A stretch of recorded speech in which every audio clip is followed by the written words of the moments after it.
बिस्मिल्लाहिर्रहमानिर्रहीम। अस्सलाम वालेकुम नाजरीन। Royal international palmist, astrologer, knowledge of सात और जफर के एक्सपर्ट, सीनियर माहिर कानून एम ए शहजाद खान साहब हमारे साथ मौजूद हैं। खान साहब के साथ हमने बात करनी है, IMF के साथ पाकिस्तान के मुज़ाकरात हो रहे हैं, जो कि उम्मीद ये की जा रही है कि एक आध दिन में फाइनलाइज जो हैं हो जाएंगे।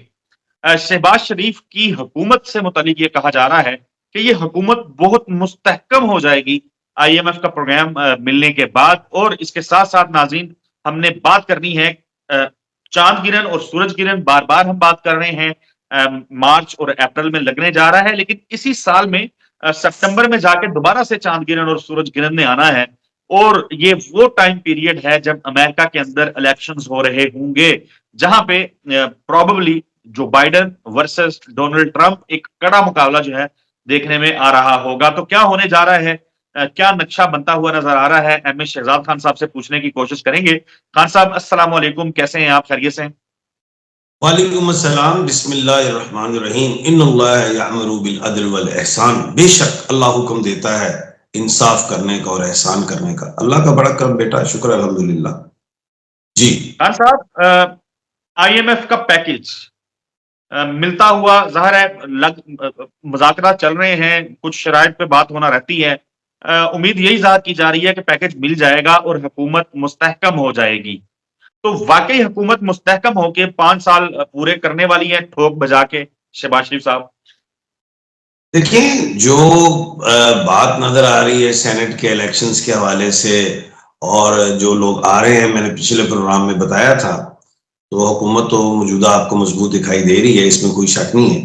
लेकिन हमने तो शक रखना है, तो मैंने तो जफर में जाना ही जाना है, एस्ट्रोलॉजी में जाना ही जाना है। बात यह है, पिछले चांद ग्रहण और सूरज ग्रहण की बात तो कर दी थी कि 25 को चांद ग्रहण है और 8 अप्रैल को सूरज ग्रहण है। अभी तो ये साल बाकी है। इस साल में जो है 18 सितंबर को चांद ग्रहण है और फिर 2-3 अक्टूबर को सूरज ग्रहण है, वो भी वेस्ट में ही है, मगरिब में ही है। अच्छा, जो अगले साल का जो सूरज चांद ग्रहण होंगे वो मशरिक में होंगे। अच्छा, वो बताएंगे वो क्या है। अच्छा, इस दफा का जो पहले हम बताते चलें कि सूरज ग्रहण और चांद ग्रहण जो इस साल के हैं, वो मुल्क पाकिस्तान के हवाले से ही नहीं, पूरी दुनिया के हवाले से कितने बेहतर नहीं है।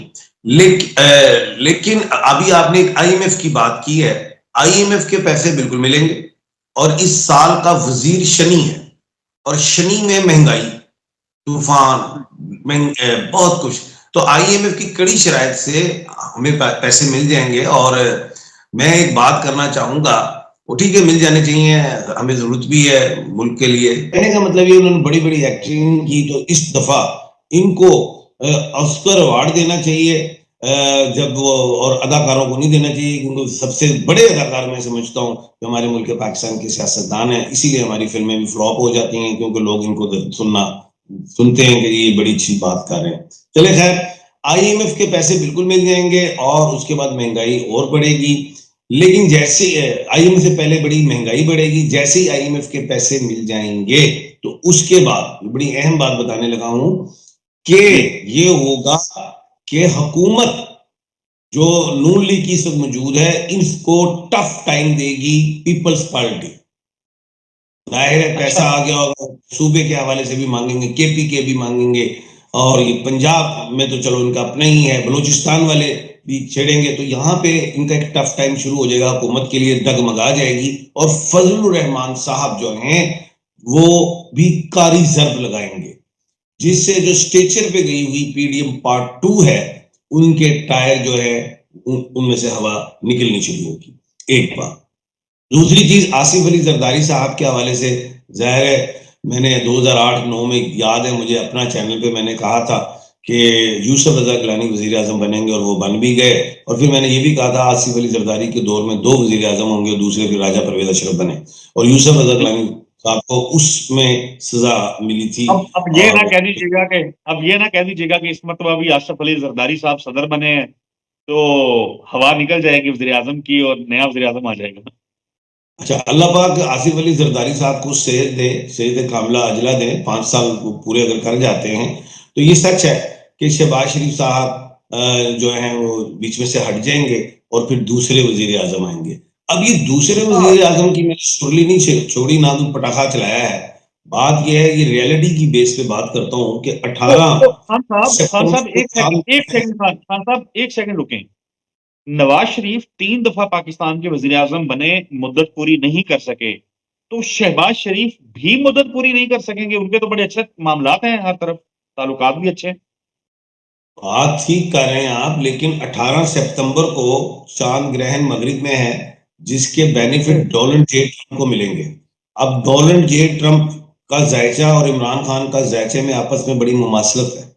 जैसे जी ही जी। डोनाल्ड जे ट्रंप वहां पे इलेक्शन जीतते हुए दिखाई देंगे, उसके बाद उनका शेक हैंड ज्यादा मजबूत इमरान खान साहब के साथ होगा, उनकी हमदर्दियां ज्यादा होंगी। गो के जो बाइडेन के हवाले से हम देखें तो वो वैसा नहीं है, लेकिन वो तो खलो इंडिविजुअली तो नहीं डील करते पाकिस्तान के हवाले से, लेकिन मैं खास तौर पे डोनाल्ड जे ट्रंप की बात कर रहा हूँ। उनके जैचे में और इमरान खान के जैचे में उनके माइंड और नेचर आपस में बहुत ज्यादा मिलते हैं। तो उनका जब ये कहने हाथ बढ़ेगा खान साहब की तरफ, तो शहबाज शरीफ साहब कमजोर दिखाई देंगे आपको पिच में, तो वो मैं समझता हूं कि वो अपनी मुद्दत पूरी नहीं करेंगे। जी। ओके, शहबाज शरीफ साहब जो हैं वो मुद्दत पूरी नहीं कर सकेंगे, तो पंजाब के अंदर मरियम नवाज साहिबा जो हैं वो अपना टेन्योर पूरी करती नजर आ रही हैं आपको? देखिए, ये एक नया पंडोरा है, इसमें ऑगस्ट सुप्रीम कोर्ट जो है उसमें उनका किरदार होगा, क्योंकि जाहिर है जो लीगल टीम है, ये मैं लड़ाई भी लीगल टीम के हवाले से तो मैं हुकूमत की देख ही रहा हूँ, ओपोजिशन की। उन्होंने दरवाजा, क्योंकि स्टेप बाय स्टेप आगे जाना होता है। जब इनको इलेक्शन कमीशन ऑफ पाकिस्तान से जब रिलीफ नहीं मिलेगा या जो चाह रहे नहीं होगा, तो ये अगस्त सुप्रीम कोर्ट में जाएंगे। अभी तो मखसूस नशिस्तों वाली बात पे भी मैंने पहले भी कहा था कि हाई कोर्ट जो है पिशावर की, वो दो ही सवाल करेंगी बड़े मजबूत कि जी, एक तो सुन्नी तहरीक इत्तेहाद कौंसिल ने सीटें के लिए अप्लाई नहीं किया, और दूसरा उन्होंने खुद आजाद लड़ा। तो ये एक पंडोरा है, ये जाके पंडोरा बॉक्स जो खुला हुआ है, इसको बंद करना है जाके अगस्त सुप्रीम कोर्ट में।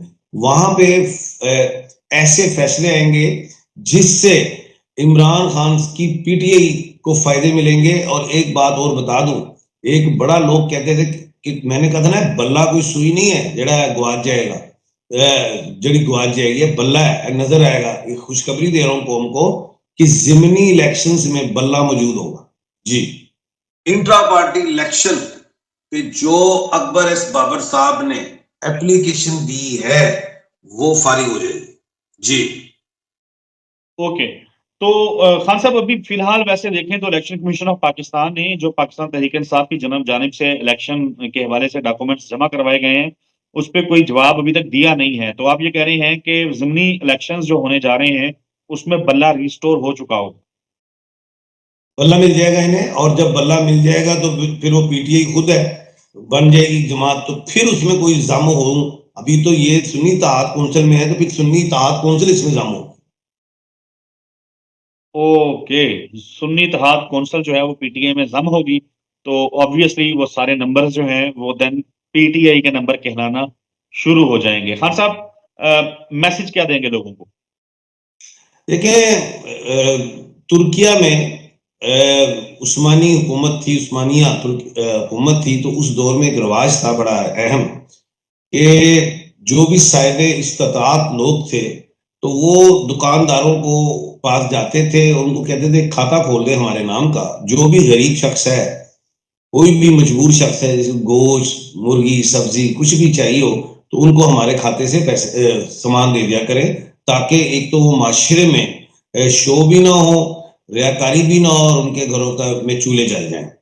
मैं यही कहूंगा, जो भी हमारे लोग हैं साहिब इस्तात, वो इसी तरह करें या इससे मिलता जुलता कोई काम करें, दुकानदारों के पास भी अपने खाते खुलाएं, बजाय ये कि हम सफ़े बिछाते हैं गरीबों को, हम खाना खिलाते हैं, शो करते हैं ये गरीब हैं, मोहताज हैं। इनकी यानी कि हमने इज्जत नफ्स को का भी ख्याल रखना है, शो ना हो। इसी तरह हमें करना चाहिए, दुकानदारों के पास अपने खाते खुला लें। जैसे हमें बिल आते हैं महीने के कि जी 10,000 इसका बिल आ गया, 20 इसका आ गया, तो एक बिल और अपने दिमाग में फिट कर लें, यार हमने 10,000 फलां दुकान को देना है, जहां से गरीबों को जो है जाता है। इस तरह करना चाहिए, और मैं समझता हूँ कि इससे जो गरीब हैं वो जो है क्या कहते हैं उनका पेट भी भरेगा और दुआएं भी मिलेंगी और रियाकारी से भी बचेंगे। जी। बिल्कुल, बड़ा ज़बरदस्त मैसेज खान साहब आपने दिया। बहुत शुक्रिया आपके कीमती वक़्त का। नाज़रीन, हमें दुआ में याद रखिएगा। अगली वीडियो में आपसे मुलाकात होगी, तब तक के लिए अल्लाह हाफ़िज़।